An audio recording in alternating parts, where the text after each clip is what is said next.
Hello नमस्कार. आपल्या चॅनलमध्ये सगळ्यांचे स्वागत आहे.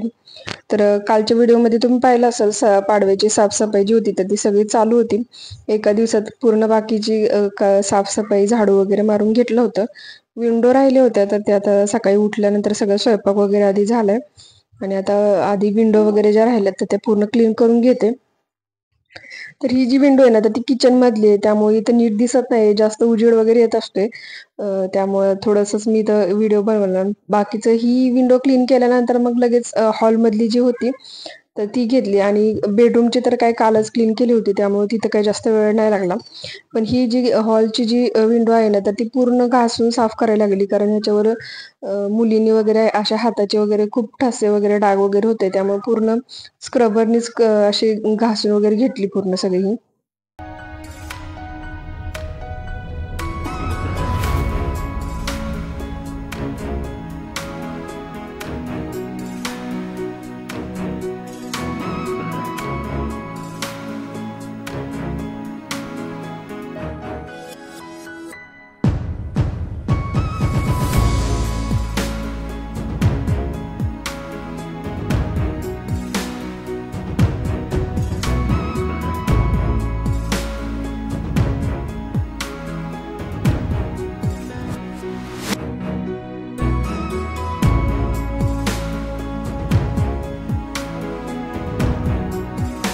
त्यानंतर जे पण पडदे होते ना सगळे तर ते सगळे काढून इथं म्हणजे पाईप आहे ना तर त्याला स्क्रूड्रायव्हरने अटॅच केलेले असतात, तर त्यामुळे इथं खोलायला वगैरे थोडा वेळ लागतोय. तर इथं आधी स्क्रूड्रायव्हरने ते स्क्रू वगैरे काढून मग इथं पडदे सगळे काढून घेतले सगळीकडचे जेवढे होते ते आणि भिजत घातले. तर आता दुपारी थोडंसं भिजत घातले म्हणजे निघतील जास्त, कारण जास्त आता धुवायला होत नाही. 1-2 महिन्यातूनच पडदे धुते मी, पूर्ण सारखे सारखे नाही काढत.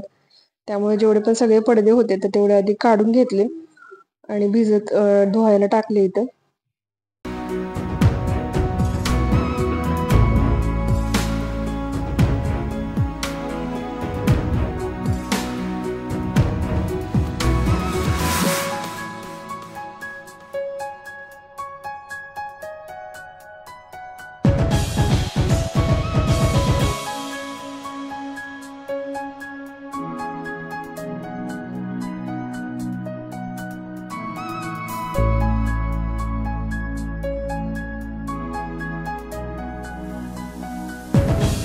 सकाळी तर हे पडदे धुतलेले आता पूर्ण सुकलेत, आता रात्र झाली आणि आता व्यवस्थित ते सगळे लावून ठेवते. तर सकाळी 2च विंडोचे पडदे जे होते ते धुवून ठेवले होते, कारण मग गॅलरीमध्ये जागा पण राहत नाही कपडे टाकायला, बाकीचे कपडे आणि हे पडदे वगैरे जास्त मग पूर्ण अंधार अंधार होतो घरामध्ये, त्यामुळे मग 2-2च काढून धुतले. आता हे किचन मधला आणि जो हॉलच्या वगैरे मधला एक आहे तर ते पूर्ण आता 2-3 जे पडदे होते राहिलेले तर ते काढून आता भिजत घातले पूर्ण. तर एक अर्धा तास, 9 वाजलेत आता, 9:30 पर्यंत व्यवस्थित बसतायत आणि पाणी वगैरे पण येईल आता. तर उशीचे पिलो कवर वगैरे राहिले तर ते पण धुवायचे होते, पण ब्लँकेट वगैरे बिछाना वगैरे काही धुणार नाहीये, कारण पाण्याचा थोडासा इश्यू आहे. मग आम्ही गेल्यानंतर गावी हिचे पप्पा वगैरे धुतील. तर मला इथं आर्टिफिशियल प्लांट्स वगैरे इथं काही तर धुवायचे होते, म्हणून इथं पाणी घेतलं मी एका टबमध्ये, थोडंसं निरमा टाकलाय आणि जे आपलं बॉडी वॉश हँड जो असतो ना तर तो याचा स्प्रे टाकलाय थोडंसं आणि आता पाणीमध्ये मिक्स करून घेतले आणि ते सगळे जेवढे पण होते तर तेवढे एकत्र इथं धुवायला, म्हणजे एक अर्धा ते 2 तास जवळजवळ भिजवायचे. पण मी तर अर्धा तासच भिजवले, कारण जास्त वेळ नव्हता माझ्याकडे त्यामुळे. पण छान निघले, काही जास्त खराब नव्हते झाले हे. पण जास्त चिकट जर झाले असतील ना, थोडे जास्त भिजवायला लागतात, मग छान निघतायत ते. पण हे ऑलरेडी जास्त थोडेफार खराब नव्हते, हे मोठं झाड होतं तर ते थोडंसं होतं. पण ठीक आहे, आता अर्ध्या तासात लगेच धुवून घेतलं, पाणी आहे तोपर्यंत.